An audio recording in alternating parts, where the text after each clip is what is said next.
السلام علیکم۔ ترمذی شریف کی حدیث نمبر 2658 میں عبداللہ بن مسعود رضی اللہ تعالیٰ عنہ بیان کرتے ہیں کہ رسول اللہ صلی اللہ علیہ وسلم نے ارشاد فرمایا، اللہ پاک اس شخص کو تر و تازہ رکھے جو میری حدیث پاک کو سنے،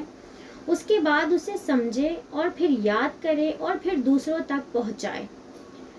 ہم خاص لوگوں کی بات تو بہت زیادہ اچھی طریقے سے یاد کرتے ہیں کہ کہیں ایسا نہ ہو ہم اگر اس کی بات بھول جائیں تو کہیں اس کو برا نہ لگ جائے،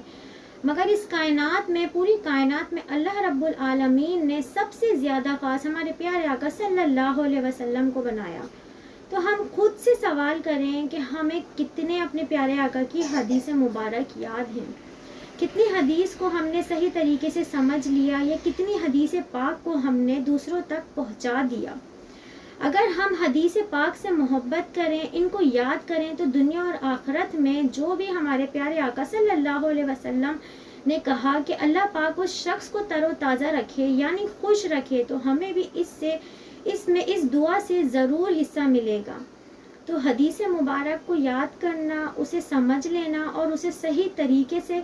پڑھنا اور دوسروں تک پہنچانا، یہی بہت بڑی بات ہے۔ اللہ سے، ہم نبی پاک صلی اللہ علیہ وسلم سے محبت کا اظہار ہے۔